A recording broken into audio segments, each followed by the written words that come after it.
Buenas Hafide Todos Hamzu, and welcome to your Guam Congress building. This informational briefing by the Committee on Federal and Foreign Affairs, Telecommunications, Technology, and Labor is hereby called to order.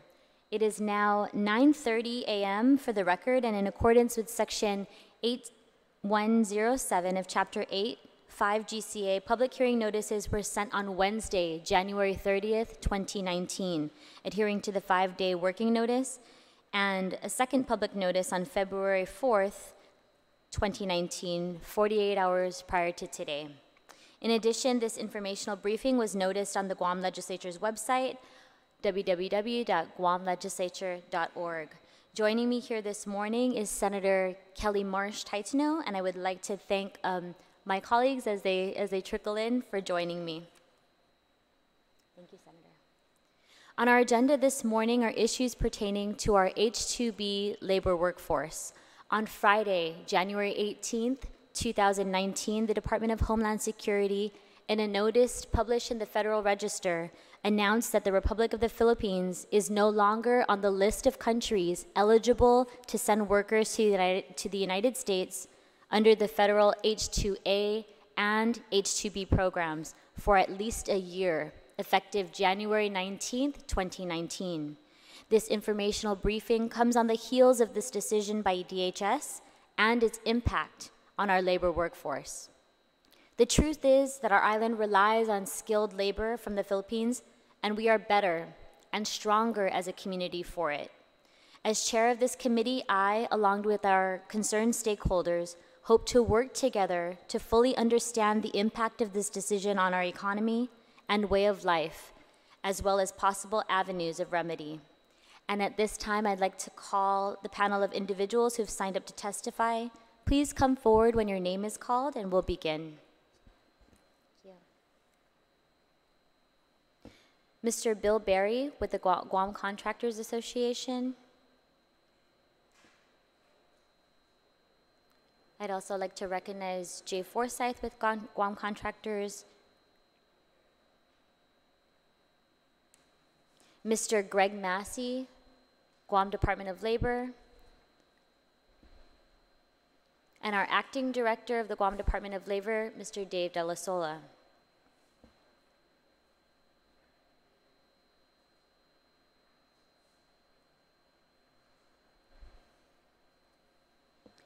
And before we begin, I'd just like to take an opportunity to recognize some folks who are joining us from the Philippine Consulate's office. So thank you very much, gentlemen, for being here this morning. We very much appreciate your participation.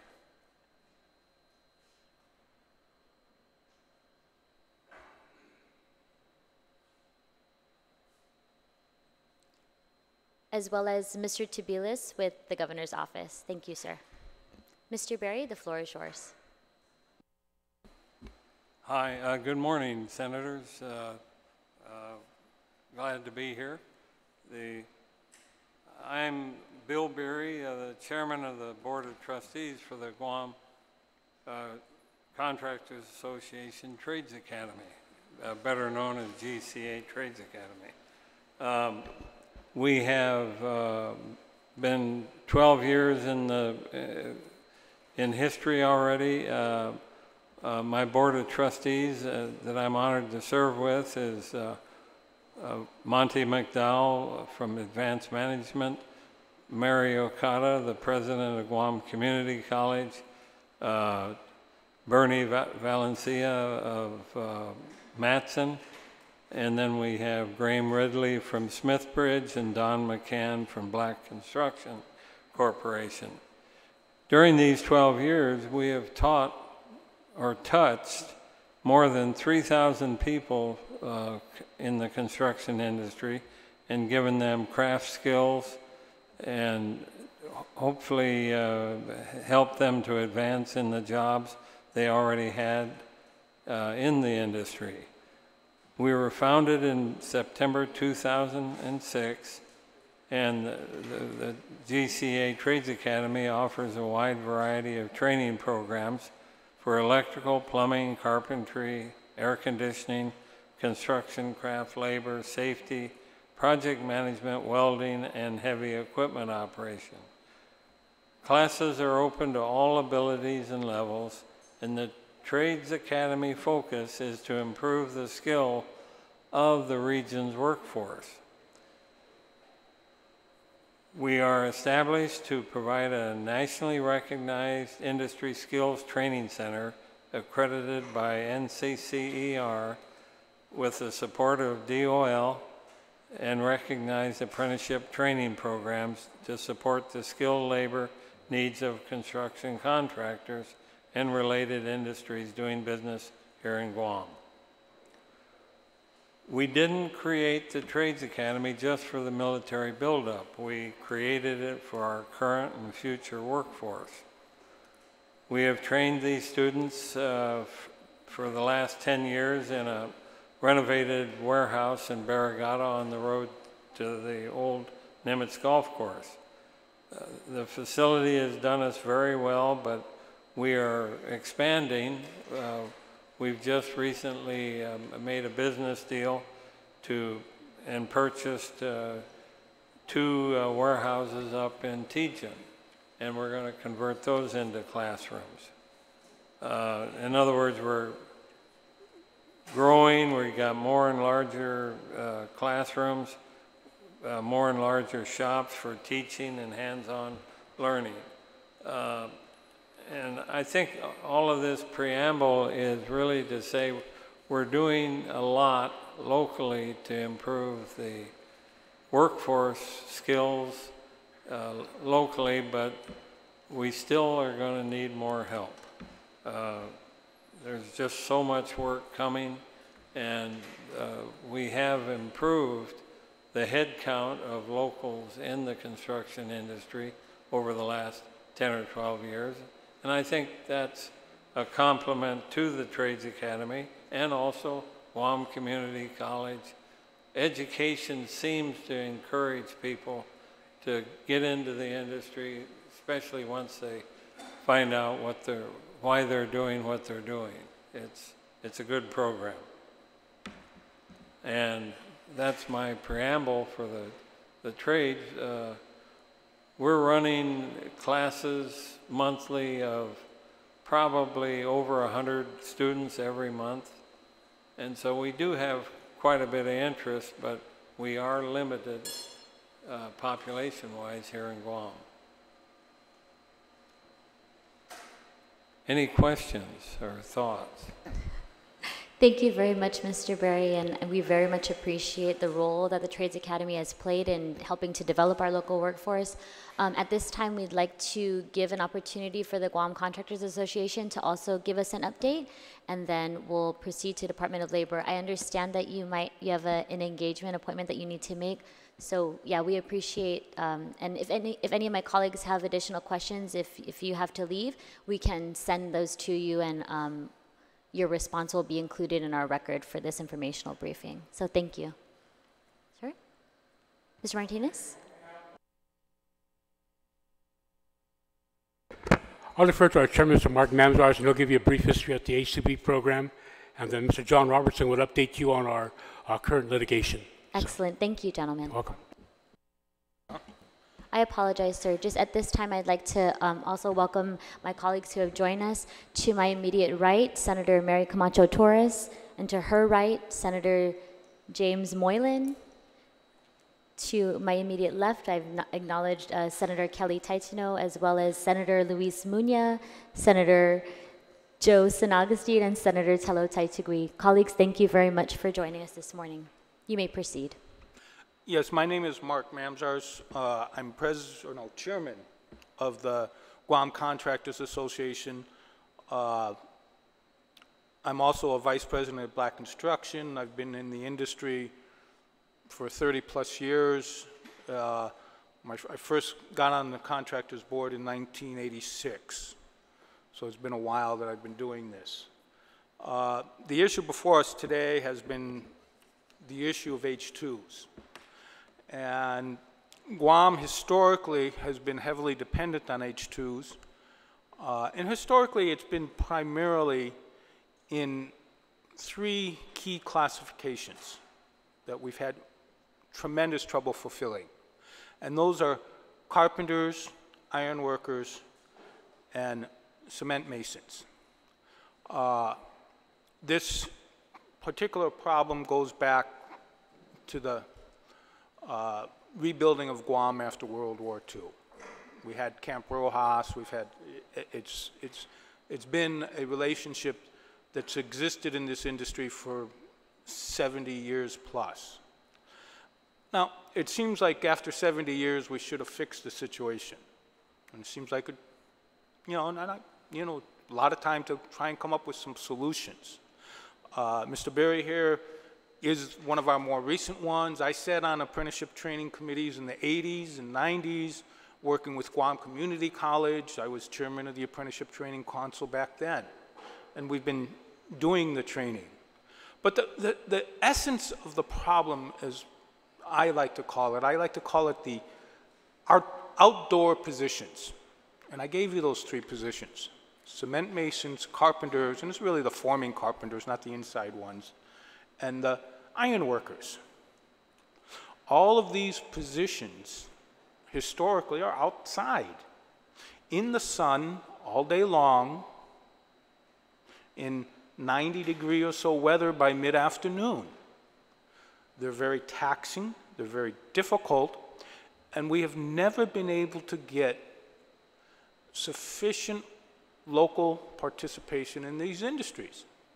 I think it's become exaggerated in the last 10 years as we get iPhones and everything else with our newer generation, and it's becoming even more difficult. But they're really what I call the outside trades. Those are really the basis. If you look historically at it, 80% plus of the positions of H2s have always been in those 3 trades. I mean, that's where it is. And that's where we have trouble training as well. We have trouble getting a new workforce into those trades. We've tried. Oh, we've been doing carpenters since I can remember, and masons and iron workers, and I'm very proud of what Mr. Berry and Mr. Robertson over here and some of the others have done with the Trades Academy. We're making some great strides, and we're doing a lot of training. As I think you referred to 3,000 positions. That's a lot of training we've been doing in technical trades. We've yet to graduate 1 in any of those 3 categories. Electricians, a little more indoor, HVAC mechanics, auto mechanics, all things that kind of have a little more shade in their opportunities. Seems to be where we're getting success and we're able to find the students. And so, I mean, if you really take a look at where the problem is, that's the problem. You know, I'd love to have an answer for you, a solution how to get people to work outside.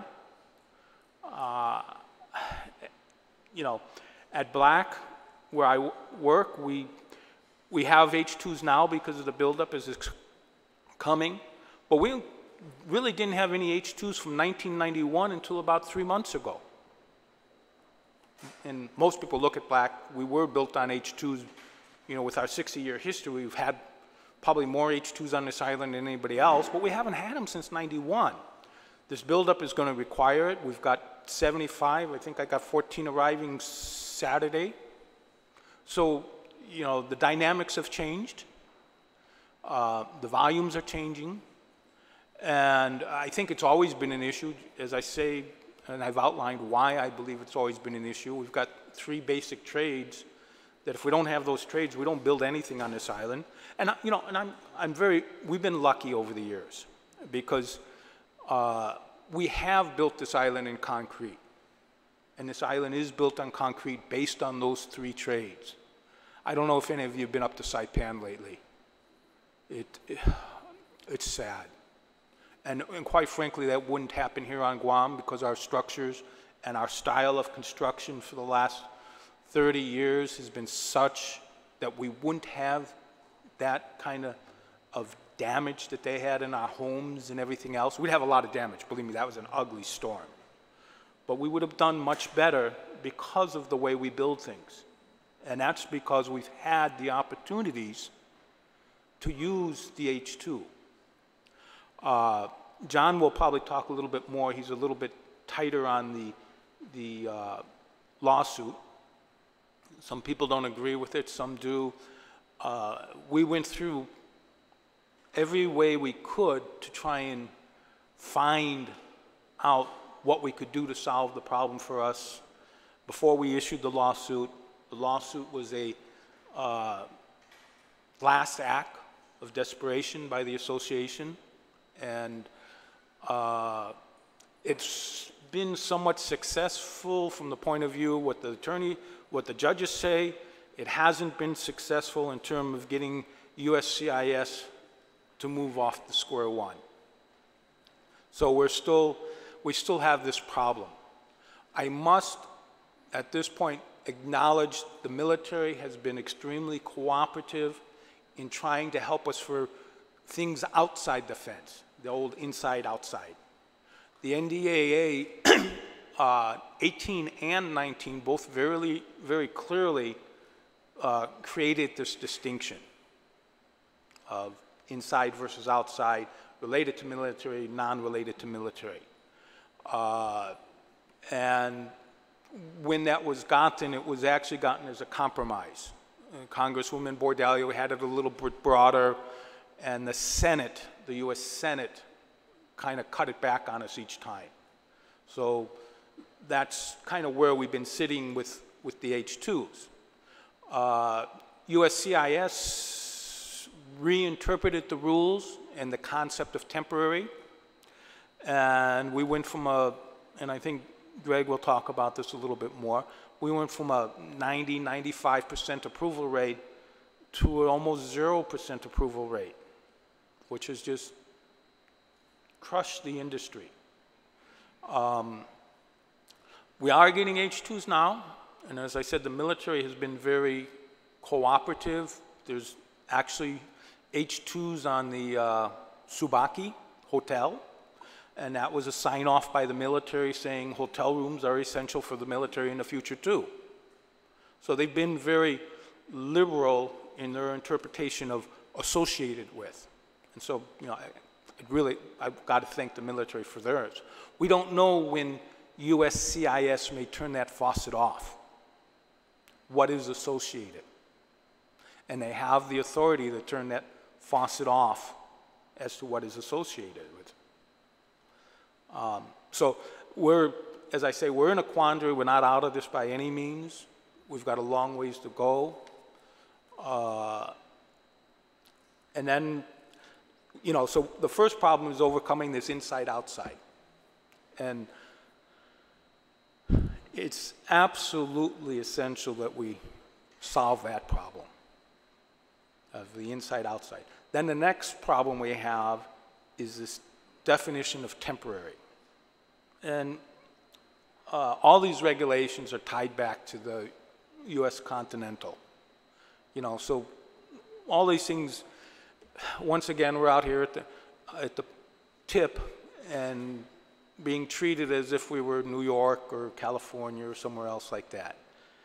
And it's difficult to get that message across. And believe me, I know we've been trying. And so we'll continue to try.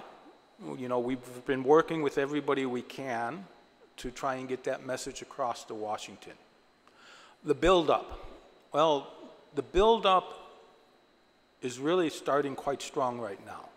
We've got, which has been in the news recently, the Finnegagen project, the base. They're, I guess, renegotiating, and I don't know any facts on this, the programmatic agreement. I can tell you we have a project at the firing range. This is not the machine gun one, these are the smaller ones. The machine gun one is to come out. And I can tell you, between cultural issues and environmental issues, it's been painful. It's been painful to get anything done. So, you know, I see the military going out of its way to try and deal with it. Now, whether they're perfect, I don't know. Whether there's other issues, I can't tell you, but I can tell you from a contractual side, it's a challenge. It's a major challenge to comply with everything we comply with. We have environmental engineers. We've got all kinds of engineers. We've got to have archaeologists with us at times. So I do know there's a sense to comply in the buildup, but it's here. The buildup is really here. Finnegagen is a $160 million job. We have $74 million at firing range. Cortec has a pair of hangars at $150 million. Cortec Hawaiian Dredging has just recently awarded the urban combat zone, which teaches them how to work in cities, the Marines. Hensel Phelps has a $30 million job on power. We have another $40 million job doing Route 3. I'm sure some of you have seen I like to think it's neat, but yeah, we've got a lot of ground open up on Route 3, and eventually we'll get there. We're starting to pave, so we're starting to move forward. We're also working on Route 3A, which should make that, for the first 4 or 5 miles, much nicer. Black has picked up another $84 million for a couple of hangar-type projects associated with the build-up. So, I mean, have you heard all the numbers I just gave you? There's like $800 million worth of work that the military has ongoing as we speak. We would be happy with $200 or $300 million in the past years.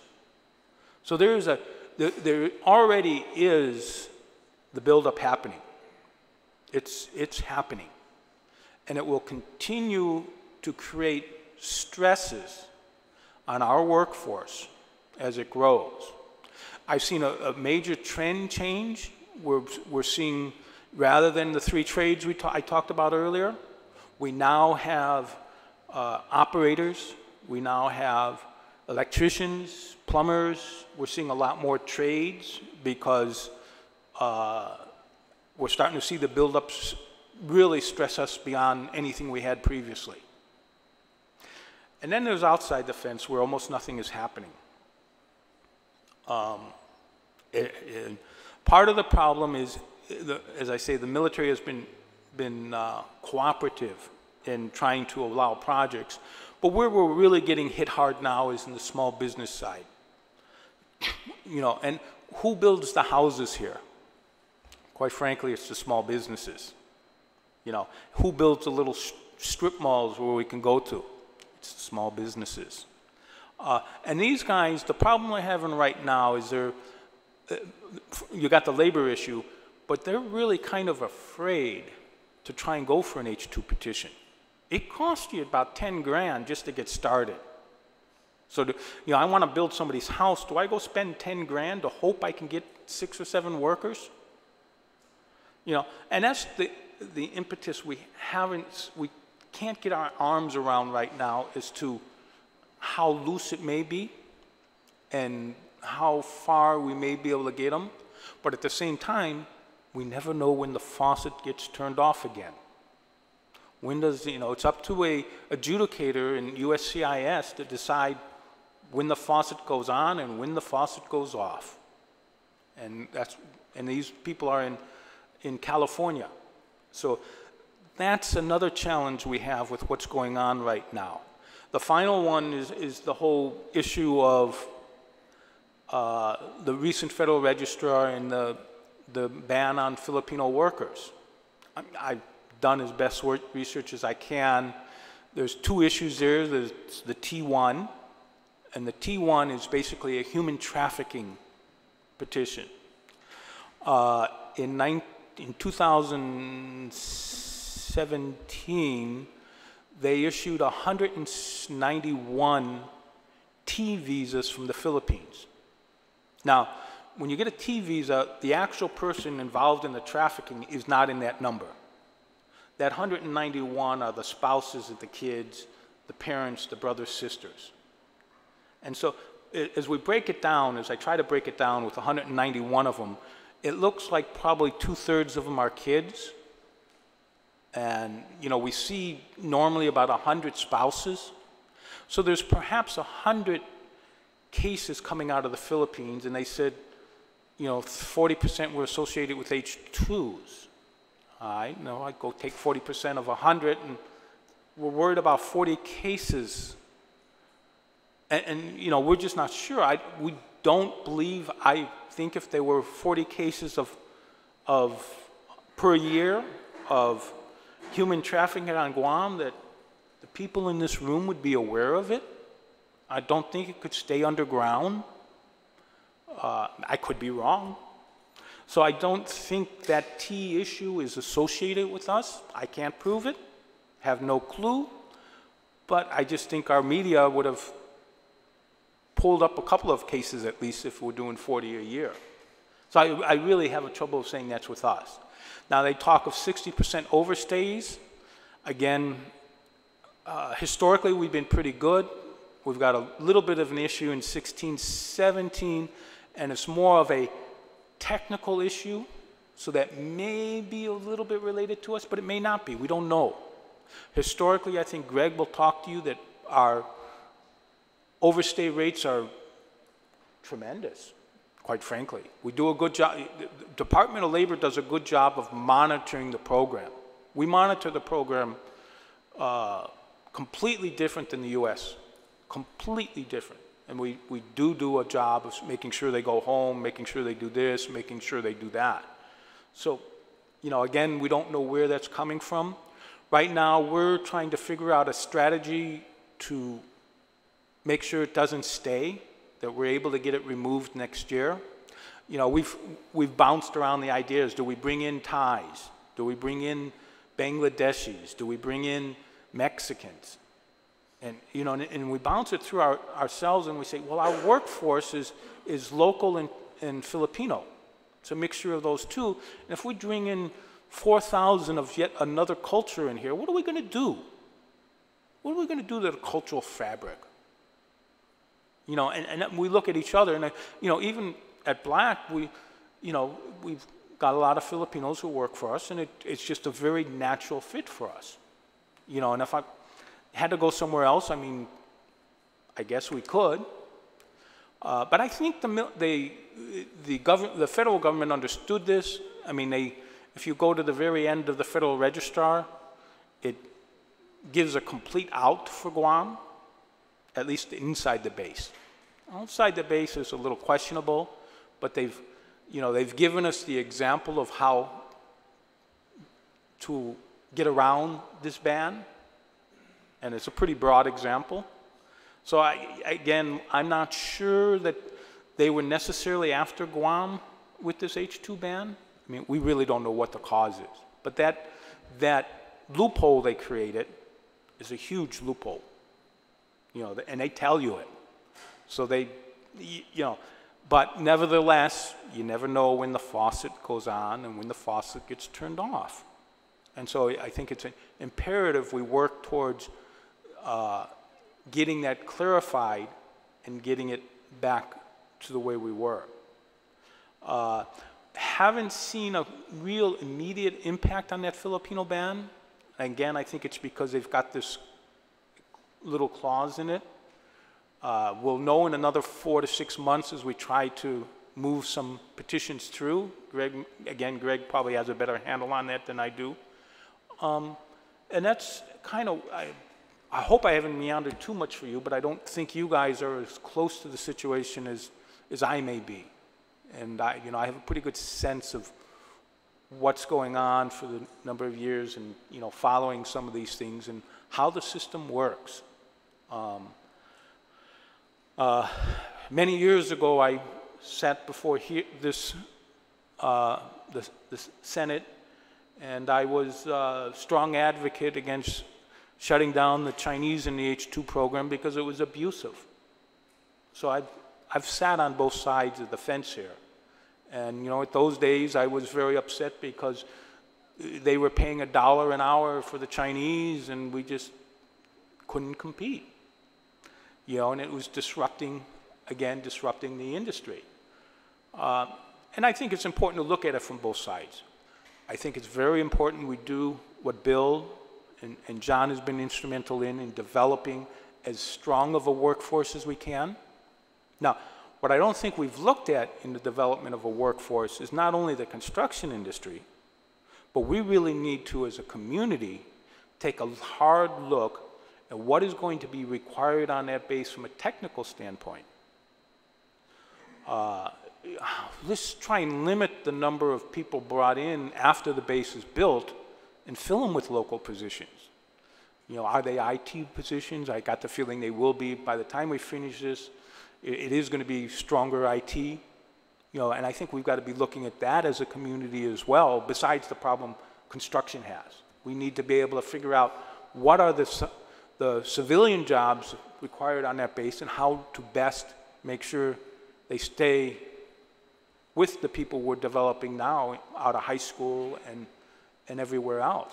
So I think we fully acknowledge the need to try to hire local, try to develop local, but it really is going to be way beyond anything we've previously experienced. Thank you. Thank you very much, Mr. Chairman. At this time, I'd also like to acknowledge the presence of our speaker, Senator Tina Muñoz-Barnes, as well as Senators Amanda Shelton, Senator Clint Rigel, and Senator Sabina Paris. Thank you so much, colleagues, for joining me. And before we continue on to Mr. Robinson, I just wanted to take an opportunity, because I know that Mr. Berry might have to leave. You mentioned that this whole indoor-outdoor kind of dichotomy of the jobs, and 80% of those outdoor activities end up being the H2 workers that we bring in. So Mr. Berry, I wanted to just ask, in terms of your graduation rates and in terms of the people that come through the Trades Academy, what would you say is the percentage of these outdoor related jobs, as the chairman had mentioned, cement masons and carpenters and iron workers? We seem to have a predominant indoor graduation rate, electricians, air conditioning, management type, and safety. Some of these are outdoor jobs, of course, but what Mark's talking about is where they spend the whole 8 hours out in the sun and in the weather. So carpenters, we finally started a carpentry class, and after 10 years, I think this is our first class that we've actually started, and we've got a good turnout for it. So there's, I think the local population is getting more and more interested in construction because they see more of it, but still, as Mark says, the outdoor work hasn't been as attractive, but mostly indoor, yeah. Thank you very much. And Mr. Robertson, I apologize. Just press the mic on so that we can hear you. Yeah, thank you very much. Yeah, thank you very much. I would really appreciate the legislature taking an interest in this very important issue to contractors and others, the users of construction services, as well as other industry that use H-2B workers. Yeah, my name is John Robertson. I'm president of Amorient Engineering and also Amorient Contracting. I have been on the board of directors for the GCA almost continuously since 1999, and I've been chairman of the Labor and Labor Relations and Government Relations Committee. And I want to speak about the lawsuit. This issue of stopping the issuance of visas actually began in the fourth quarter of 2015. So it's not the Trump administration. It started under the Obama administration. And we began doing our lobbying work right away. We sent letters to the White House. We've communicated with the U.S. Citizenship and Immigration Service, USCIS, on numerous occasions, and also, of course, the Department of Homeland Security in trying to clear the issue.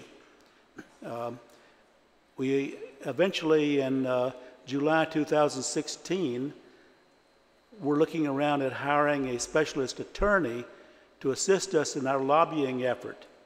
and we were directed toward a lawyer in Colorado by the name of Jeff Joseph. He's one of the most experienced lawyers in immigration type problems. And so we engaged his service at that time.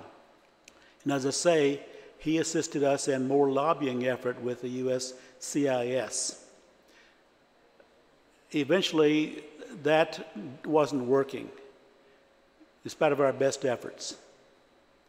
So we decided then to have a class action lawsuit. And for this, we have the Guam Contractors Association as a plaintiff, along with 12 other companies, local companies, small businesses, and one large business. Half of them are contractors, and half are other industries. So we began having hearings at the legislature actually in late 2016 and into 2017. And the case was heard, first of all, by the magistrate judge, and he did not think that our case would succeed.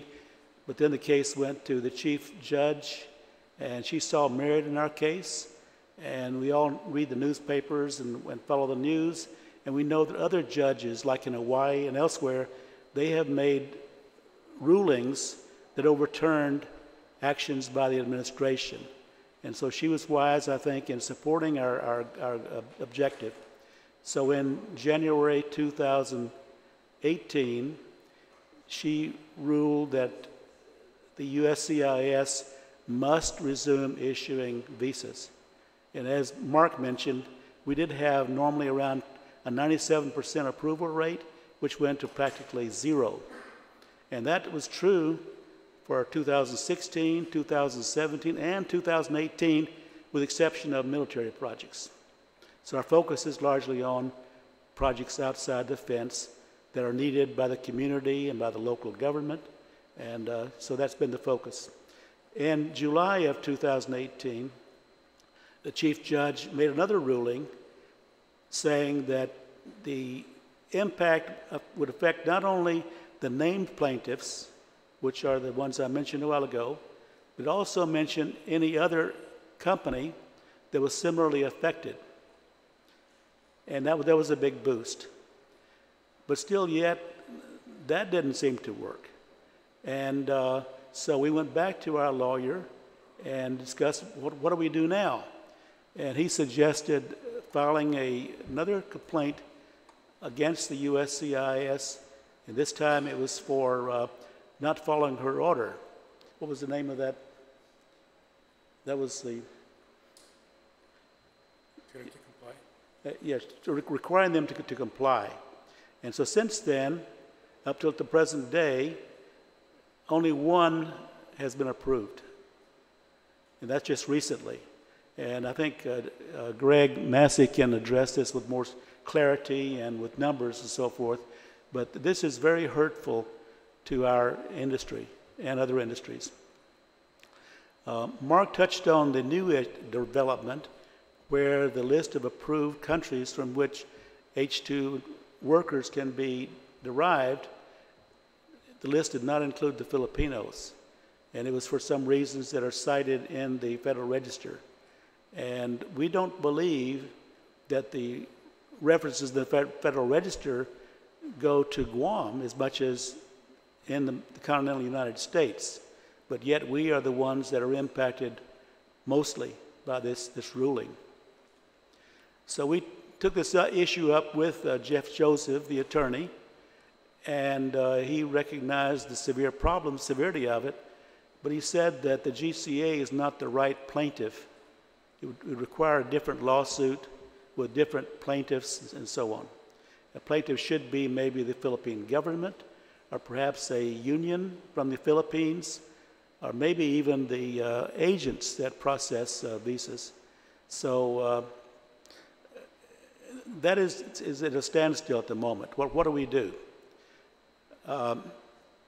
We have met with the governor, new governor. In fact, we met with her and her team prior to the elections. She was very interested in being briefed on it. And then we met with her team more recently and updated the team on it.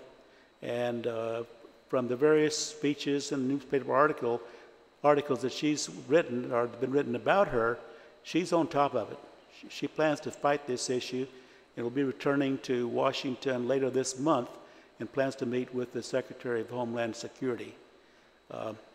We hope that works, and any help that we can get from the legislature would be very much appreciated.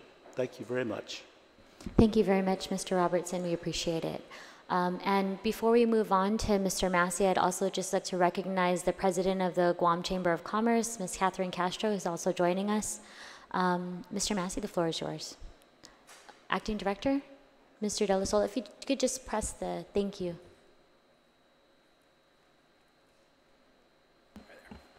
Thank you Mr. for De La Sola. Appreciate your it. invitation for Department of Labor to participate in this, Senators. Before I turn it over to Greg, I just wanted to say that I've been working with these gentlemen over here since the mid-90s, and that we may not have always agreed, but I think in this issue as a whole, that the whole island of Guam seems to be in agreement and working towards our individual efforts to get this thing solved. I know the governor, we've been in with her in briefing, and her going up to Washington, D.C. We anticipate and hope that she's able to move this subject further. I know that we're looking at a one Guam approach, with this island being no more than 5 to 10 miles away from any one base, that we are also a military community, and that all our construction can be related to the military realignment. And I listened to what my colleagues have said, and I can say that we are pretty much supportive and in agreement with everything that was said. There hasn't been any issues that come across that we disagree with. And with that we are also committed to continue to push a lot of our resources towards the trades and to these programs that these gentlemen and GCC are bringing forth to help our local community to get the skills to move into these kind of trades. And with that, I wanted to turn it over to my subject matter expert, who's been with us for a very long time, and we all know he can dive into the technical aspects that we've been working on very closely. Thank you very much, Mr. De La Sola. Thank you for your leadership. And Mr. Massey? Good morning, Senators. Good morning. I did go ahead and provide a briefing sheet for all of you. It says H2 update. I'm just kind of going to use that as my guide to go forward. I do recognize the Contractors Association. They've done a lot of hard work. I know Director De La Sola also, this is one of his top priorities on his first few days in, and he's up to speed. So, you know, we're happy that he was here before, and the learning curve is, he just jumped right in. So right now with the H2 program, there's basically 3 different pathways that employers can use to get H2B workers on island. There's the regular process where there's no kind of special handling at all. We've only seen, as GCA had said, there's only been 1 approval under that, and that was a named plaintiff in the lawsuit. There were only two cases that were out there. 1 got denied, 1 was approved. The one that got denied was for 500 plus workers. The one that got approved was for 20 some. So in essence, the civilian sector hasn't had any luck in getting approvals for many, many months now. The second pathway that there is the 2019 NDAA. Sometimes you'll hear it referred to as Section 1045.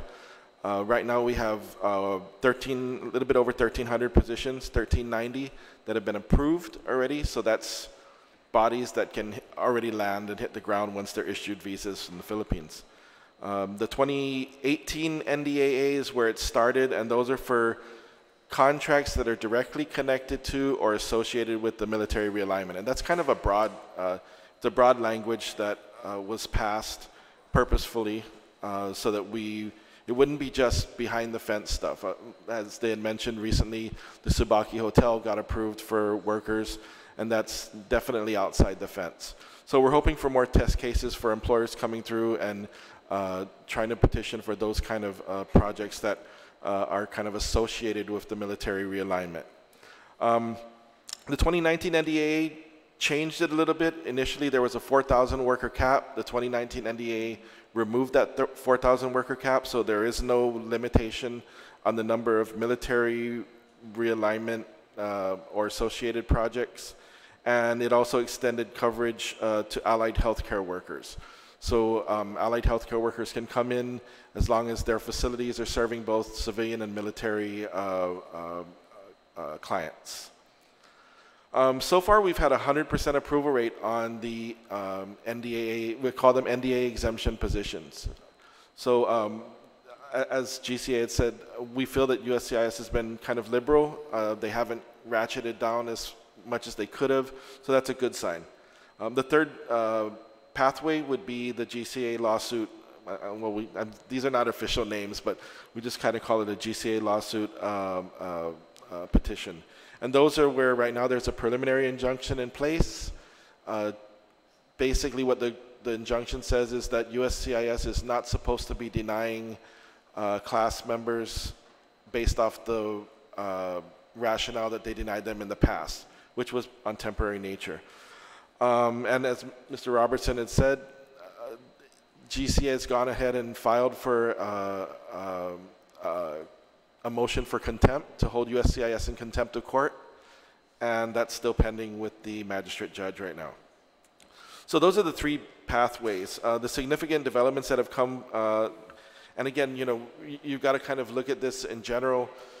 Guam has some exemptions that nowhere else has in the US. One is the national cap. If you Google H2, you're going to see a bunch of stuff on H2. Everything else except Guam is all about cap numbers. In the mainland, they're having trouble getting enough positions. There's a national limit of 66,000 per year, and that opens up twice a year, and they give 33,000 in October and 33,000 the rest of the year. We're exempt from that national cap up to 2029 as a result of the CNMI Workforce Act.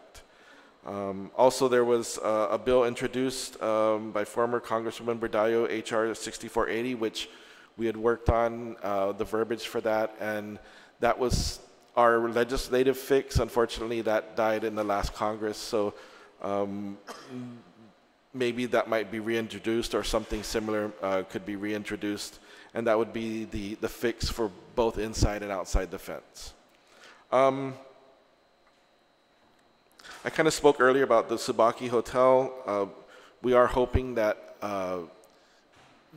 employers stretch that NDAA limit a little bit more and go from hotels to maybe rental units to other things. We know that the NDAA exemption was made broad enough so that it doesn't just cover military construction. And as has been talked about, the Philippines was taken off the list. That does require some additional steps. We're optimistic that we would be able to help employers. We are strategizing with immigration attorneys right now to try to provide them as much in the form of documentary evidence. We're going to be doing a support, well, we've done a support letter that kind of helps address what's unique about Guam. You know, we do have closed borders. Someone that comes to Guam is not going to go to the mainland United States because they'd have to get through an immigration check. It's different in the mainland. If you land in California, you can go all the way from the West Coast to the East Coast, and no one would ever know if you were a foreign worker. That just doesn't happen on Guam. Also, we've got my division, which has very strong, I dare say, the strongest fraud and abuse controls in the nation. Because of our small jurisdiction, we're able to actually inspect project sites. We actually have physical contact with every worker. That's not done in the US. Someone could land and never talk to a government agency. They have to come to us, get ID cards. We check them, we check their project sites, we check their barracks. And as Mr. Mamzars can probably tell you, it's very stringent. It's really hard, but intentionally hard. H2s are meant to be your last resort. If you don't want DOL, having you under a microscope, then train up your U.S. workforce, and we do support that. You can't just have, as Mark had said, your core H2s are all carpenters, masons, and iron workers. You don't make a construction company with just that. You have all these other occupations that are around it, and typically you'll use U.S. workers for that. But we are working closely, Director De La Sola is working very closely with the governor to try to see what can be done on the administrative level. The outlook for 2019, right now we have 641 workers on island. Out of the 1,300 that were approved, 641 have landed. We're waiting for the rest of those to come in. We expect to probably have an H2 population of over 1,000 by the end of March. And and it's possible to ramp up to a full 1,390, depending on employers. Employers will deploy as the visas are issued and as they can get people in. And lastly, the important issues would be, we really need to do a one Guam push with the military. As GCA had said, the military's been our biggest fan in all of this. They've kind of moved mountains. This NDA exemption, no one else in the U.S. has that. It's specific to Guam. Also, no one else has the labor certification authority that the governor's been extended for all these years, nor the national cap exemption. So we've got a lot of stuff going for us. But it seems like there's always another thing that just kind of seeps in that kind of holds it back. If we can get through this cap issue and get the stuff that's really kind of tangentially associated with the buildup, I think there's a lot of work out there. Like Mark had said, there's 700 to 800 million in military construction. That's not even including private sector. I mean, there's so much more out there in infrastructure and then just general, private sector construction. That's pretty much my briefing, and I'm open for any questions you might have. Thank you very much, Mr. Massey. Anyone else in the audience would like to participate and provide oral testimony at this time? Please come forward. If not, I'll go ahead and open up the floor to questions from my colleagues, and we can begin with the Vice Chairman of this committee, Senator Clint Ridgell. Thank you, Madam Chair. Thank you all for your testimony today. My question is for Mr. Massey. So there was talk about the reason the Philippines has been denied is because of overstays, correct? What is your office tracking in terms of overstays from the Philippines? Well, what we do track is, as workers, employers would have to report to us when workers, what we call it abscond, when they either don't leave when the employer has, tried to send them home, or if they just kind of disappear from, and it happens every once in a while. Right now we're tracking, we'll see, it all depends. What's the parameters? I mean, for, in general, 3 to 5%, I think we were looking at 3% last year for absconders. And that's just with information that we have. I don't have access to federal databases, but from what employers had reported to us, and then we, just to account for those that maybe were unreported, we went and doubled that figure just to be generous, and that's where the 3% came out with. If you're going to look at actual hard copies, it's more like 1% maybe. How does that compare to what the federal government is saying? Well, again, it's all about parameters. I mean, what are they calling an overstay? At what period are they calling it? For, I mean, there's a bunch of questions that kind of need to get answered on how they're measuring it so we can measure apples to apples. But we're of the opinion that this is all mainland data. I mean, it's national data. It's definitely not Guam data. We've not had one human trafficking case with a Philippine citizen on Guam. I don't remember any, and I'm on all the task forces, and I'm kind of involved in anything H2 comes through my desk.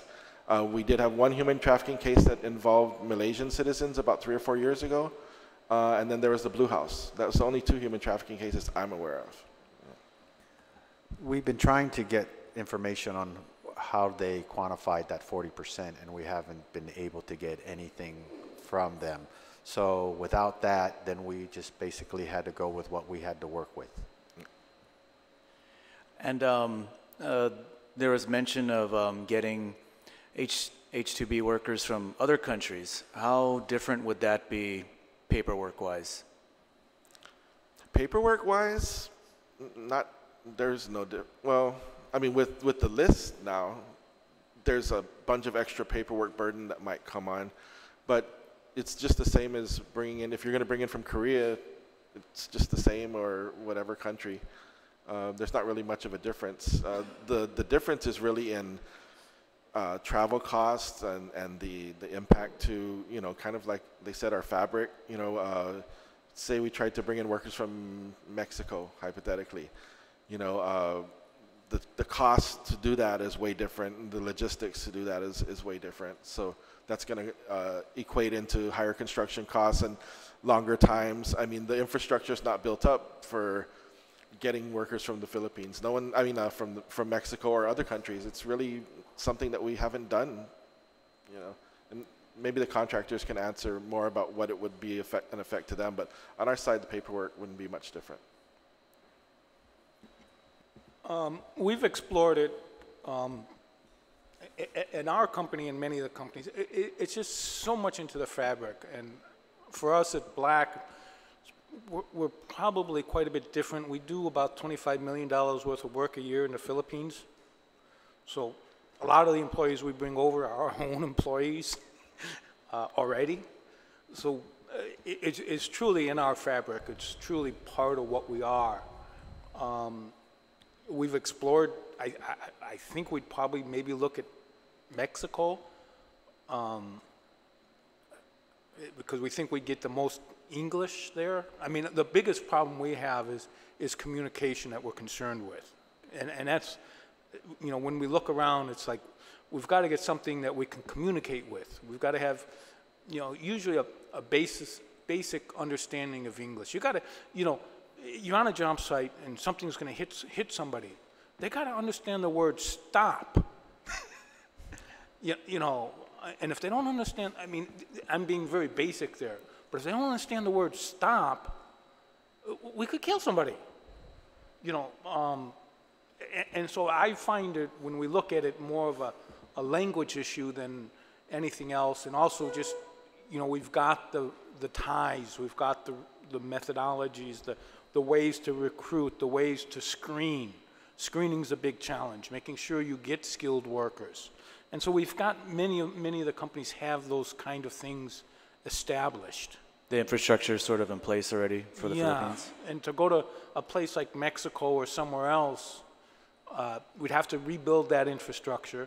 And then I'm really scared of the language barriers. Is it more expensive, some of these other countries? It'd be exactly the same. It's based on the prevailing wage here. So we wouldn't go to Japan because they wouldn't come to work. Maybe flying them in here, is that more expensive? Yeah, that's more expensive. Possibly food. Trying to cater and find someone who cooks proper Mexican food or proper Thai food or proper... I mean, all those things become you know, a challenge. I mean, we at Black, our philosophy is we need to feed them well because we want them healthy, we want them working. You know, there's no, you know, that's the way we look at it. And you'd have the same problem of, you know, if you have a camp with 5 different nationalities in it, you got to serve 5 different meals. It all complicates it a whole lot more. And I think that's our concern and why we prefer to lean on the Philippines, and culturally it fits here much easier. Okay, thank you. Madam Chair? Thank you, Senator. Senator Luis Muñoz, do you have any questions? Thank you. So I guess since Mr. Mark was the last one to speak, my question is, because you said we have a hard time filling the outside positions, is it just because of the hazard of being outdoors, or is it the pay scale? I mean, is there like an incentive? You know, how could there be an incentive to make it more appealing or attractive to workers? Like maybe how in our public safety, we have hazardous pay, right? I mean, is there something that maybe the industry can offer so that it can be more attractive to get more workers in that field? I don't quite want to use the word hazardous, because I don't think it's necessarily hazardous. It's just tough work. It's hot, ugly, physical work. It's the most hot, ugly, and physical work that we have. Sounds pretty hazardous to me. You know, and that's what it is. Okay. And you do need a certain level of skill. I mean, a carpenter needs to be able to lay something out to put a door in properly and things like that. You know, we have tried everything at Black, and we've stayed pretty solidly up to this point H2 free for the last 25 years. Or wait, 1990, 30 years almost, 28 years. And it is difficult. It's extremely difficult to find and to get them to want to do that. We end up actually relying a lot more on laborers than actual skilled craftsmen. If you were to look at our workforce, our local workforce, we're probably a lot heavier labor-orientated than the others, unskilled. And yet we still produce one of the best products. And so, you know, we rely on some of those things. I don't think, I honestly don't think if we doubled or tripled the wages that we'd get rid of the problem. And we definitely cannot solve the military base problem by money. Now, when the military bases are finished, you know, and the numbers that are required drop, I honestly couldn't tell you, but I mean, there's, and I got, you know, now I think about it, there's a nationwide shortage of construction workers. And some of these places play pretty darn good. You know, you know, and there's a shortage almost anywhere you go in the nation in terms of construction workers. And we have a particular part of the construction thing that is even rougher, and that heat is tremendous drainer on anybody. By mid-afternoon, you know, after you've put in 6 hours, you're starting to, we try to avoid overtime just because it pushes the guy too much. You know, we try to keep away from that. We try to make sure they get reasonable weekends because it's physically demanding. And that's what I think I would call it, physically demanding because of the heat. So it basically requires a different type of physical ability then, pretty much. It desires a strong will and desire to work hard, physically. I mean, that's what you really gotta want to work hard for some reason, whether it's to support your family, but you've got to have you got to be motivated to be in that sun 5 days a week doing physical work. Okay, thank you very much, Mark. I have just a couple questions for Greg. For the NDAA extended to cover the allied health workers, so does this also cover the need for like our nurses at our Guam's hospitals? It would, yes. Okay, so and then my final question is, because you know I'm becoming more knowledgeable, right, in the H2 process. H2 is skilled labor and H1 is the professional labor. Does the ban from the PI also apply to both the H1? No. No? No. Just H2. Okay. That's all my questions. Thank you, Senator. Senator Torres? I just had a clarification. When they talk about the certification in the Trades Academy, and I know that he's no longer here, but what is that completion time for certification generally? Oh, thank you, Mr. Robertson. Yeah, I'm the past chairman of the Trades Academy and one of the founding members. When we started up at Trades Academy, we looked around for curricula for different trades, and we came upon the NCCER, National Center for Education and Research. It's an organization from Florida that's very well endowed. They have plenty of money for research, and they've come up with the best training materials available in the industry. Not only non-union contractors, but some union contractors use that as their training materials. So the certification from NCCER, which we are able to grant to those who have completed the course, is worth a lot. It's a little bit better for the worker, though, if they at the same time become an apprentice and graduate out of the apprenticeship program. Then they can be receiving a journeyman certificate, which is more valuable than in CCER. But all the basic training they can get from the courses offered by the Trades Academy. And it takes probably 2 or 3 years of training.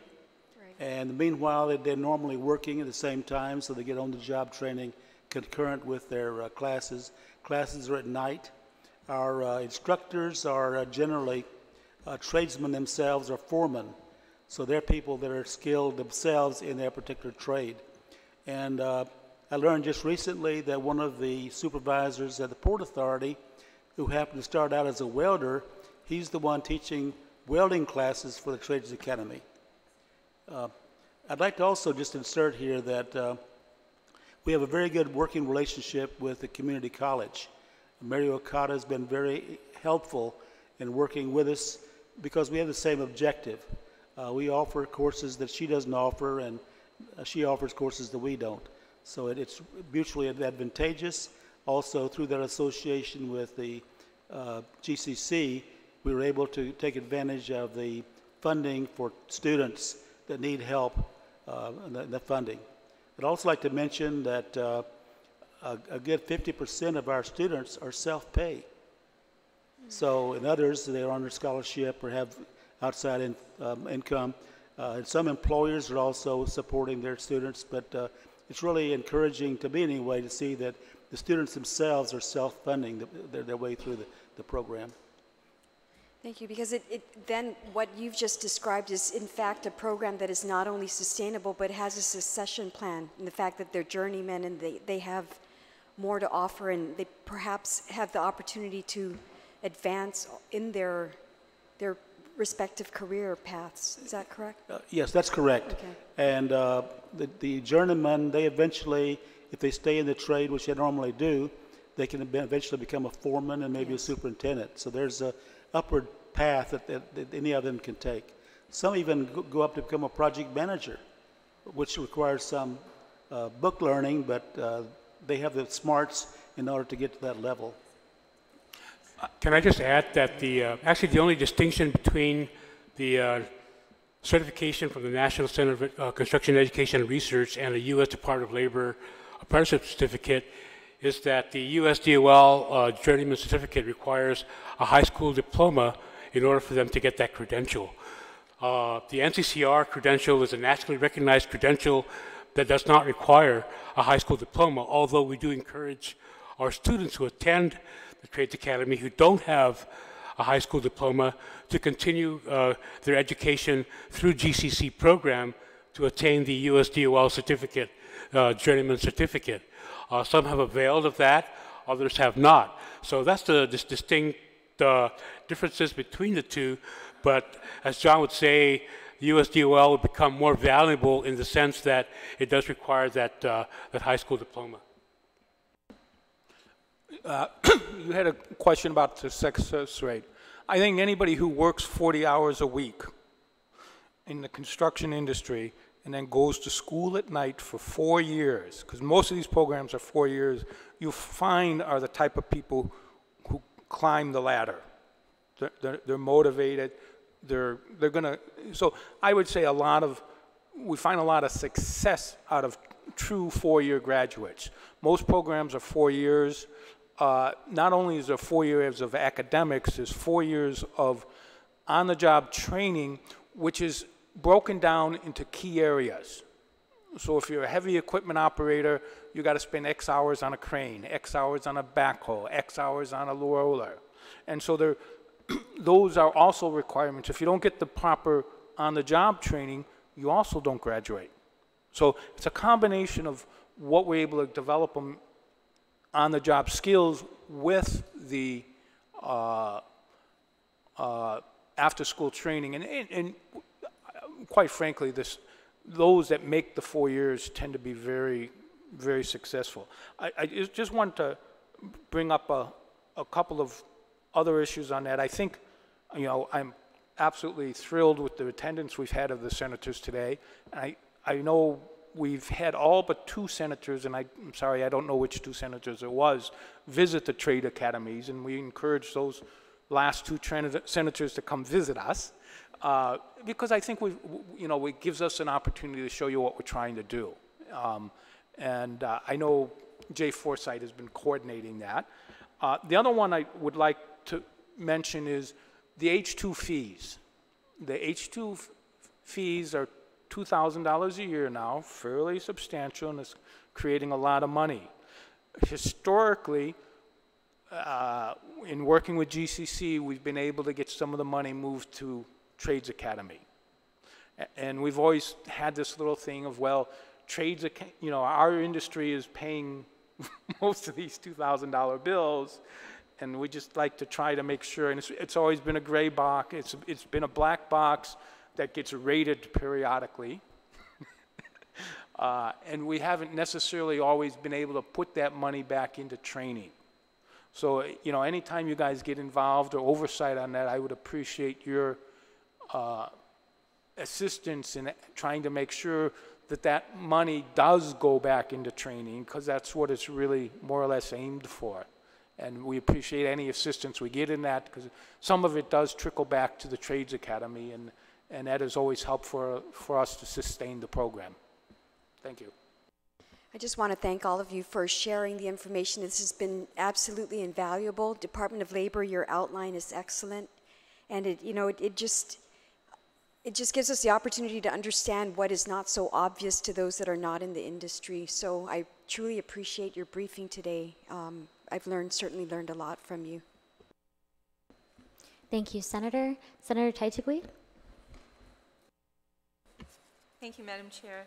I too thank you so much for being here today and giving us this information. We know it's been such a detriment to our community and those families who want to build homes, young families coming out there and want to build homes. That's why I guess, the condos and apartments are becoming more attractive nowadays, to live in. However, I just have one question to you, Greg, and I'd like to thank you also for always taking my calls when I've had questions. I appreciate that.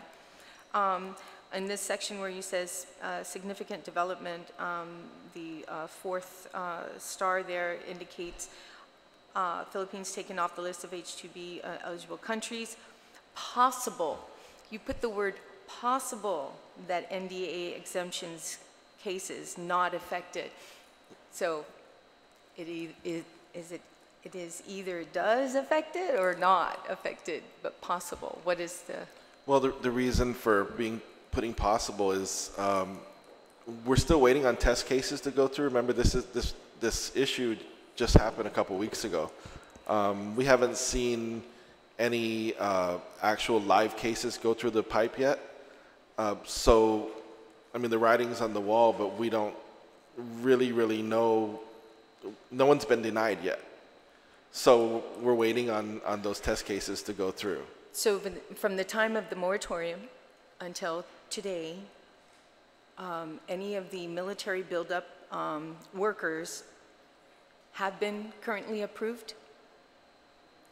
No, there hasn't been any test cases that have gone through yet. Okay, so wanted to be clear on that one. Yeah. Okay. Now, I know of a scale that you're viewing on the military buildup to the peak of construction workers, and I believe it is in 2019 this year.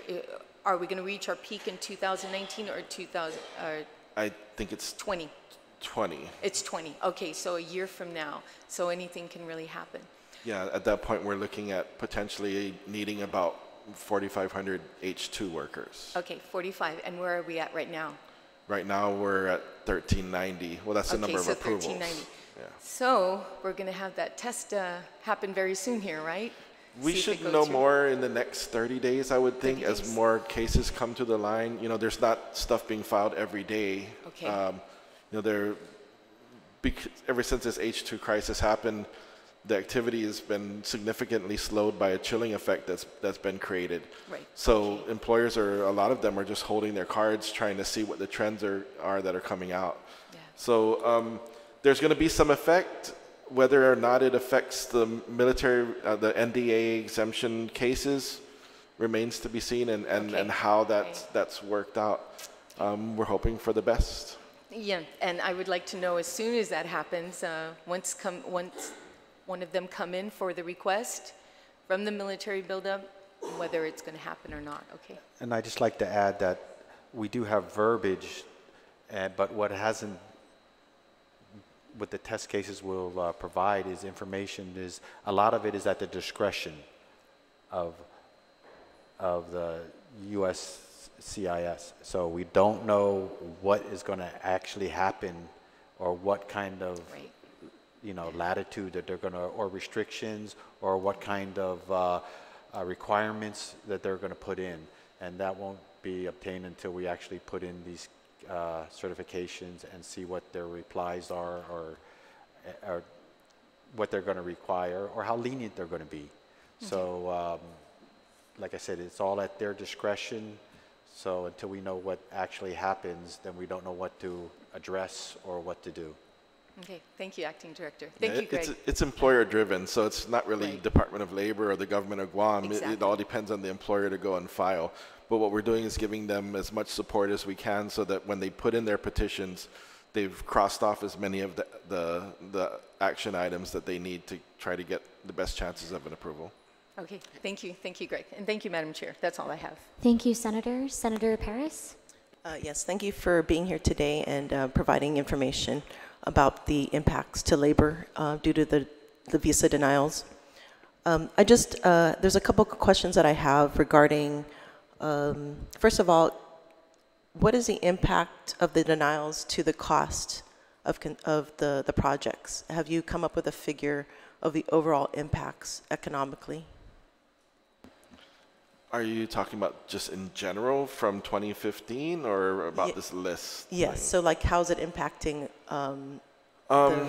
you know, that's a number that we've been chasing over the past couple years. It's very difficult to gauge because a lot of the impact is in the form of longer construction times. We have seen an increase in construction cost, but the biggest impact is going to be what they call loss opportunity. You know, how do you gauge? What's happened is contractors aren't engaging in new projects. Developers, I mean, we've heard from some folks at GITA that there are a couple of different developers wanting to do hotels, you know, but they won't pull the trigger until they know that they're able to build those hotels. So what's the loss to the economy for those? It's a kind of a nebulous number that we've all kind of been trying to work on, but you know, I can't answer that with you know, great, you know, other than some anecdotal, you know, examples. We don't have an exact number. I don't know, has GCA, Mark? You know, the basic cost would be in the labor. Labor has probably gone up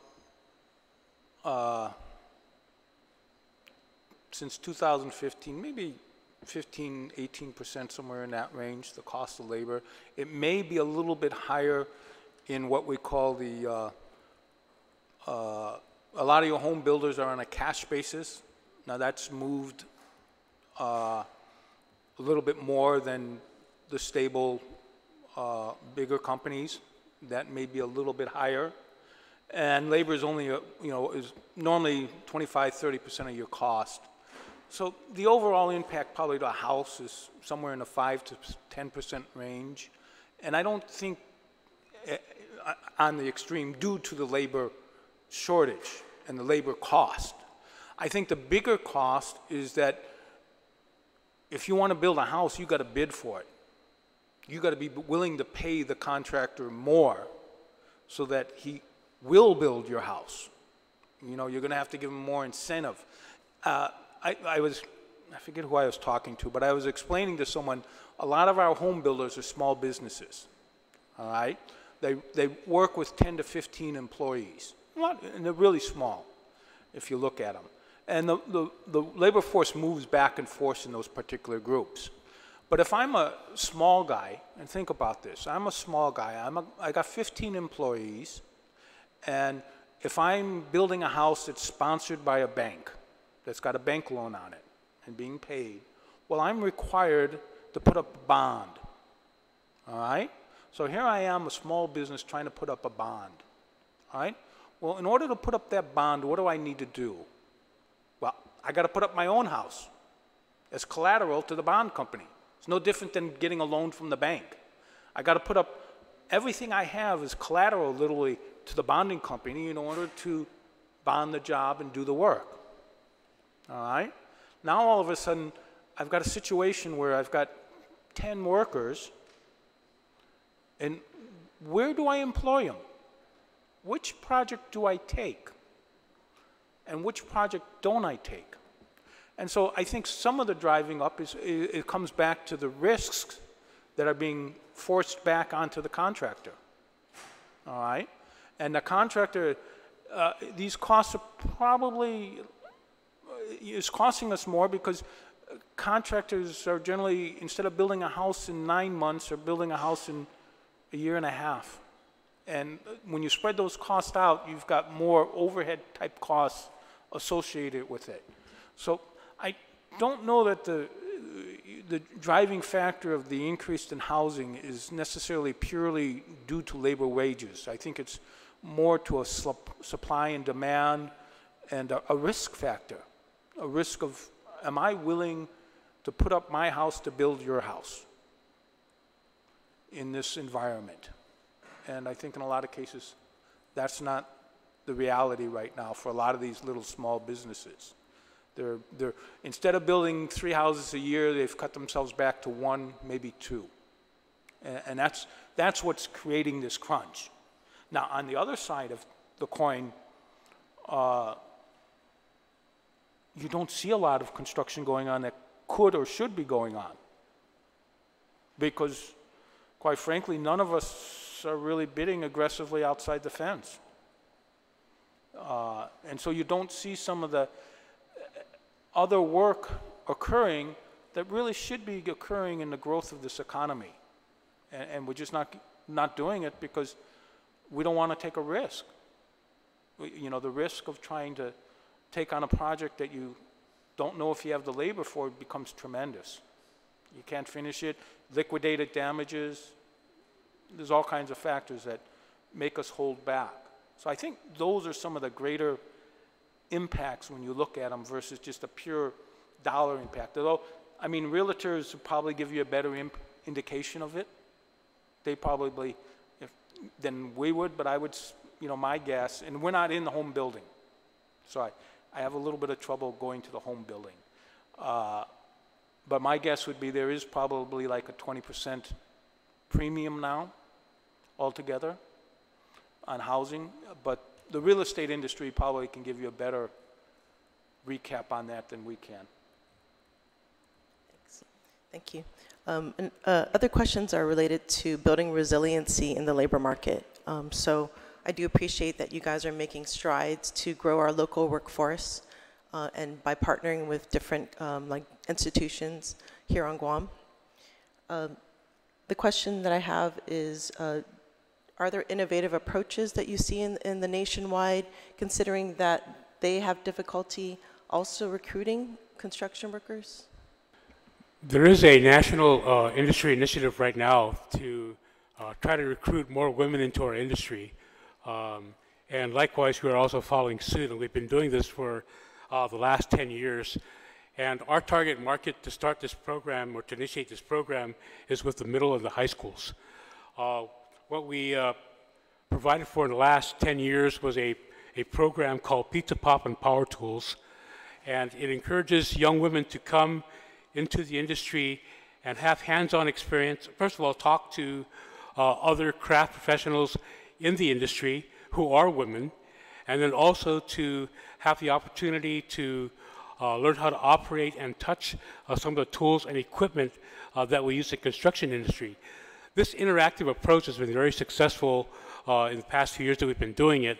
We're getting more interest from girls in the middle and the high schools. Before, in the past decades, we've been doing career days, just as a typical career day. Someone would go in, talk about what they do, how much they make, and that was it. The kids are just sitting there, okay, that sounds great, I think I'll be that. But when they actually touch something and do something with their hands, and that's what our industry is about, it's all about, it's a tactile industry. We use our hands to do these things. And if you give them that experience, they would then give you positive feedback and let you know that, wow, I could do this. This is something I could do.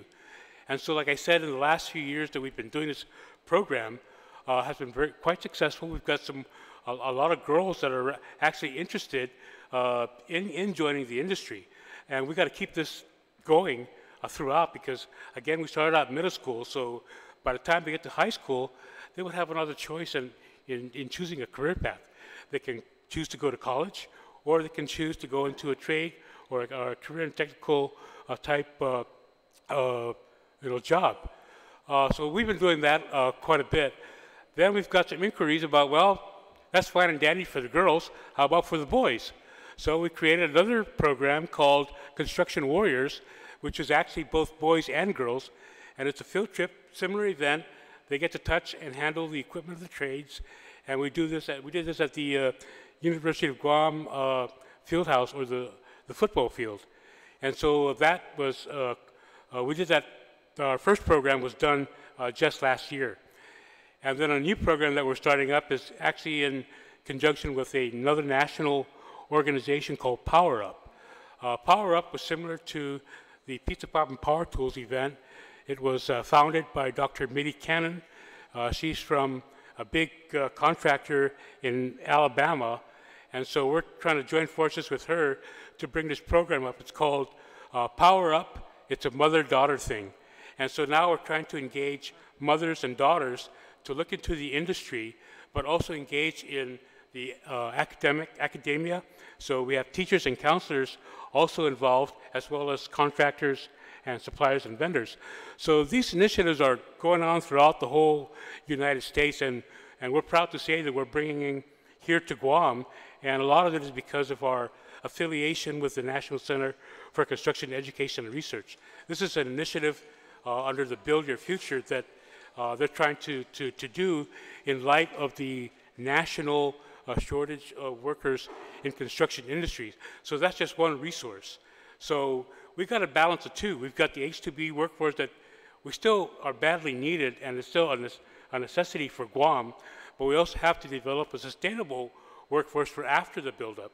And that's why we're going after the young girls and the young kids that are currently in middle and high school, because that's going to be the sustainable workforce after this big buildup. But we need the H-2B program and the foreign workers now to take care of the situation now, so that we can continue to develop our future workforce for after the buildup. I can appreciate that as a teacher. A lot of our students are kinesthetic learners, so that idea of being hands-on is aligned with that. I'd like to mention one thing in the same vein, and that is, back a few years ago, we had an affiliation between the Trades Academy and Micronesian Empowerment, and they were bringing to us students in the trades. They had a source from, I believe, the federal government. That source dried up, so that's not happening. But we have trained quite a number of citizens from FSM, some living in Guam already, and some came in just specifically for the training. But that's another subject that you might want to look at. I'd like to add just one more thing while I've got the microphone on here, and that is that in our working with the USCIS, trying to get some of these things freed up, working with the federal government, the Chamber of Commerce has been extremely helpful. They, members of their team go to Washington every spring on a door knock situation, and they've carried our message to Washington, and it's been quite effective. And so I just wanted to mention, just for the record, the Chamber of Commerce support for our industry. Thank you. Thank Thank you. I think part of your question was technologically if we're seeing advances in our labor, in our industry that would reduce the requirement of hours. I think, and I don't think we see that nearly as much. I think our industry has been much more traditional, hands-on, hasn't changed. Robotics is not major. There's a little bit of movement now for some robotic block laying. It's still in pretty early stages. You see in the big cities, you see a little bit more, there's a little bit more movement in prefab, where you build a high-rise with a series of prefabbed, your apartment is built off-site and just kind of put into place. But we're not seeing a tremendous amount of technological changes that would change what our basic workforce is. I mean, now, what I think of really quick right now is what we see here on Guam at McDonald's. They've got kiosks now instead of having people serve you. You get your kiosk, you get your number, you wait for your number to be called, and you pick up your food. You don't have to talk to anybody. You know, that's the kind of trends you'll see in labor, and I think that's the kind of trends I spoke of earlier that we've got to pay attention to in the future as to how we develop our young generation now in order for them to cope with the future. I mean, that's the kind of things that will be in the future. The military is going to do that too. But in our industry, we just haven't seen much robotics. We haven't seen much, you know, there's a little bit of improvement on the engineering side, but there's not a lot in techniques that have changed over the last 30, 40 years. Yeah, one other thing, Senator, just real quick. You know, the construction workforce is an aging workforce. They can tell you that the average age of their skilled workers is in the 40s, 50s, and 60s. You don't see those gap occupations in the younger generation. And after looking at this for a couple of years, what me and our team was looking at is we got to get to these kids early, not even before middle school. I know that there's some programs in the schools, especially in high school. I think GCC has been ranging out in the high schools. We got to get them in like 3rd grade, 4th grade. You know, I know it sounds ridiculous, but we've got to change that culture because we're battling the game console, cell phone culture, and we need to get those kids that do want to do outside work into that, and maybe not make construction, because right now, I mean, imagine like your grandmother saying, "Hey boy, you better do good in school, otherwise you're going to be a construction worker." You know, that's kind of what it comes out to be sometimes in our families. It's like that's what you didn't do when you didn't make it to college.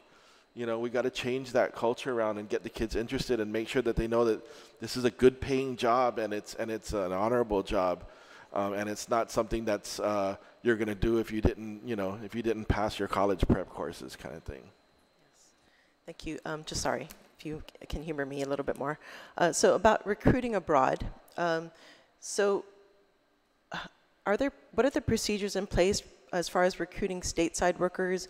Is there a way to track this, basically having bilocational workers, especially during the winter time? This is a good getaway, a warm location that, might be attractive for them to come here and work? I'll start and I see them jumping on that one. Right now with our Guam Job Bank, it does reach in mainland. I mean, we've got a job bank that's in line with U.S. Department of Labor standards. With certain military projects, there's also requirements that far exceed that, where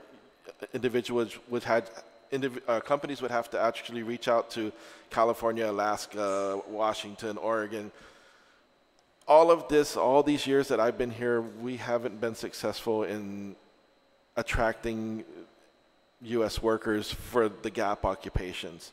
How do we track those? Well, we don't really see applicants. I'll just be very honest with you. I've been doing this 30 years, and the number of U.S. applicants I see that are willing to move to Guam for these gap occupations, we get them in a lot of other occupations, and especially in the supervisory occupations. But people just don't really want to, honestly, if they want to move out to Guam, they're not reaching out because we're not seeing it. Industry has a different view, though, I'm sure.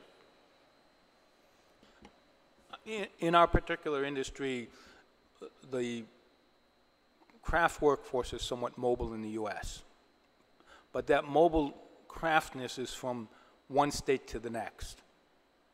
And you can go home on a long weekend. You can often go home on a weekend. And so that mobility just doesn't seem to transfer to us out here. That willingness to make the jump to Guam and stay with it.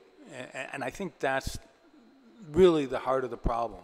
Besides it being costly, it's like, Guam? Where's Guam? And we, believe me, we've gotten some, talking to some people that it's pretty interesting to see where they think Guam is. You know, when we do interview off the mainland. Okay, you ready to come to Guam? Yeah, is that near Boise? You know, and then when they start to find out where we are and what it is, it becomes a challenge. I mean, we've gone through the recruitments through James. I've done a lot of recruitment over the years, whether it's and even up into the supervisory level and every level, you get a lot of that once they start to understand, no, if you'll be lucky to go home once a year, you know, because you're just not going to afford it. You know, and that I think that, so the mobility in our industry isn't quite that mobile in the U.S. Has there been any attempt to require part of federal contracting their specifications, to include in their specifications a provision of labor?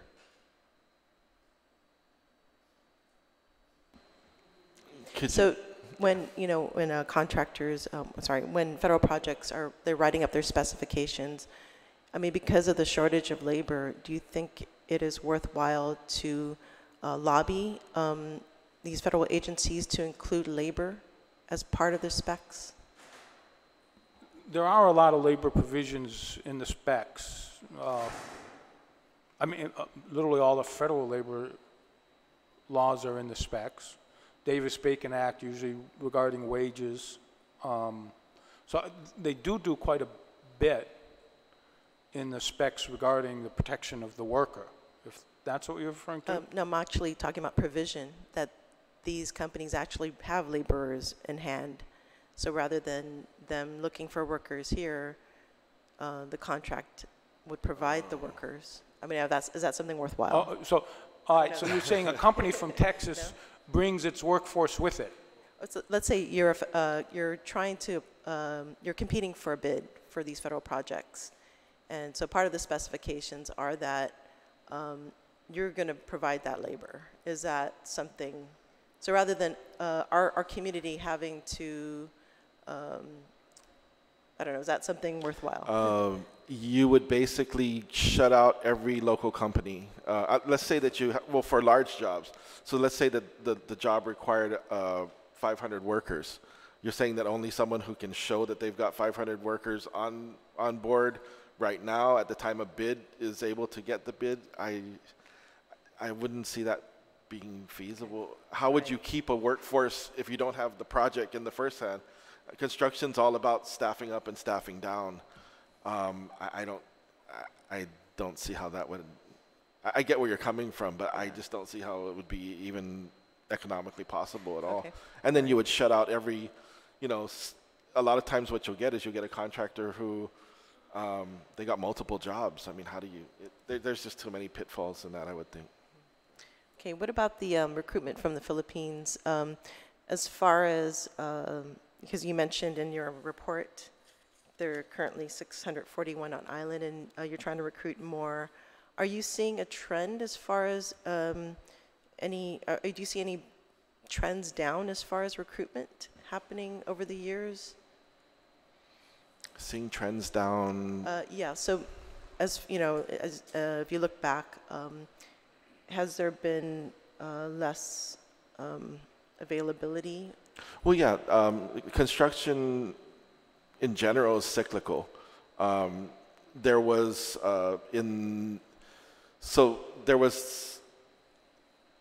we have how am I going to explain it? There is a baseline, and then people started staffing up when Build Up 1, we called it Build Up 1, happened when they first announced the Build Up. So people started building apartments, and there was a lot of activity, and then when Build Up 1 fizzled, it dropped almost to really low levels. now that the actual build-up's here, the trend is going up. I mean, we're looking at needing about 4,000 workers real soon. It's going to go up to almost 5 and then comes down. So I don't see a trend going down. We did come off of a slow trend in the past few years, maybe in the past 4 years. In terms of recruiting from overseas, the pipeline is full. It's huge. Yeah. The amount we pay here compared to, in the Philippines, we're paying $11 a day. So any of my workers in the Philippines, when he suddenly goes to $16 an hour, is overjoyed to be able to come here. So the pipeline of finding skilled workers, it's big. There's been a cutback in the Middle East because of oil, so they're coming home. So in finding them from the Philippines, which I think what you're driving at, I don't see that as an issue. We should be able to get nothing but qualified, and it's in the contractor's interest to try and make sure that his recruiting process does bring in nothing but qualified, because it will make him that much more efficient. Okay, thank you very much. Thank you, Senator Paris.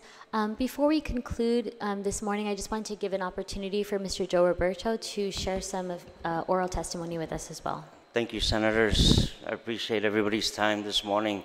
You know, Mark mentioned earlier, and a question was asked by one of the senators about the cost of homes. Well, I'm trying to go through that right now. And as a matter of fact, as a board member on the GCA, I'm asking these guys every month, I'm like, hey guys, hook me up. What's going on? You know, do you know somebody? What had taken place about 3 years ago when I started to design mine and my wife's retirement home, eventually, the architect, it cost me a total about $8,000 to $10,000 in total, just design alone. Okay, that was 3 years ago. So I started to get estimates. It ranged from about $200,000 to $300,000. After my wife and I been through 3 years of, no, we want the outlet this high, no, we want the bathroom over here, we want and then it came down to it to where, honey, 2,000 square foot, stop right there inside, and I gotta have a back kitchen. Okay, so that's the way, that's our home here in Guam, right? So it's about 1,500 square feet outside, not inside. So today, in the last 4 months, I've been working with about 10 to 15 different contractors. And I'm having an extremely hard time. And I keep asking these guys, you guys gotta please help me out. And the first estimate about 4 months ago was $392,000. 3 years ago, it was $200,000 to $300,000. Just 2 weeks ago, my last estimate was $448,000. That is reality. That is where we're at today. One of the contractors, a good friend of mine, I was asking him for help. He was telling me, Joe, if we could do this in phases, don't go to the bank. You're going to get charged all this money. Give me 2 years to build your house. And I'm like, wow, 2 years. And he goes, right now what he's doing with his contractor friends is they're helping each other out. Let me borrow your electrician. Let me borrow your plumber. Let me borrow your mason guy. They're trying their best to complete these projects. And unfortunately, the one that I know best, the one I trust best, he cannot get bonding. And that is a requirement by the bank. That's an automatic requirement. So that in its, just that statement alone is very real. About 2 weeks ago, my daughter also wants to build a house. And I have this other property set aside for her. She cannot. She qualifies for $150,000, and I go, Shanice, this is your reality. You want to build this, you're a baker, you want this big kitchen, I'm sorry. It's not going to happen. So just continue to save, and hopefully this H-2B issue cleans itself out, or if whoever the leadership out there, whether it be Department of Defense, the State Department, the local government, whoever, whatever, then we can help the locals. So that's all I'm here to say. Just a homeowner trying to make it.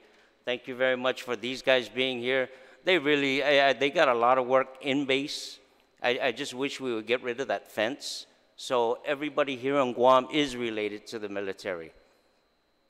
Thank you. Thank you, Mr. Roberto. Ms. Castro?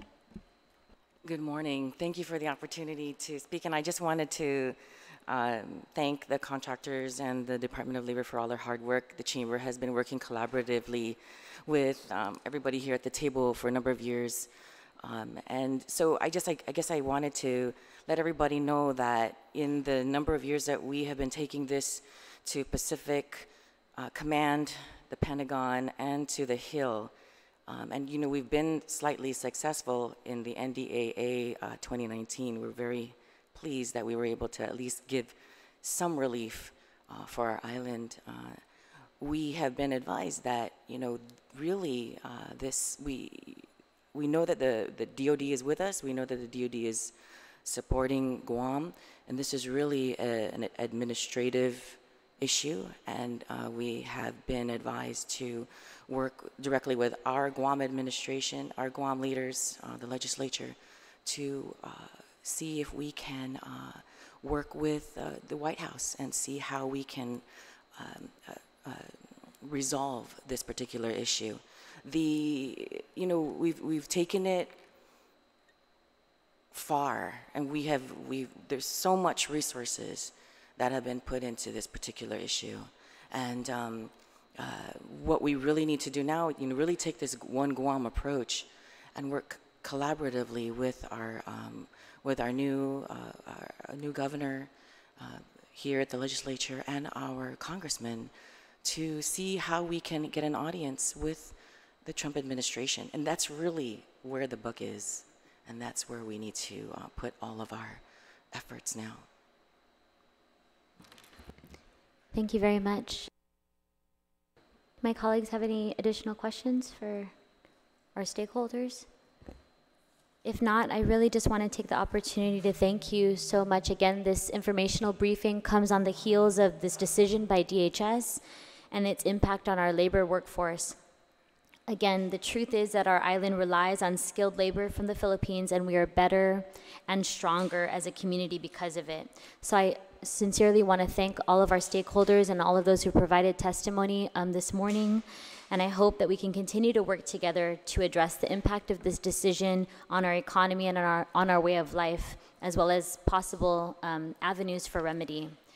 So with that, I just want to thank everyone. Si Diyos maasi, Todos hamdu por ivinatun pago, the Committee on Federal and Foreign Affairs, Telecommunications, Technology, and Labor hereby concludes this informational briefing. Written testimonies may be submitted through email at Senator Biscoe Lee at guamlegislature.org, or they may be hand-delivered to our offices here at the Guam Congress Building 163, Chalan Santo Papa, here in Hagåtña, until the close of business on Wednesday, February 20th. This informational briefing is now adjourned. The time is 11:17 a.m. Si Diyos maasi.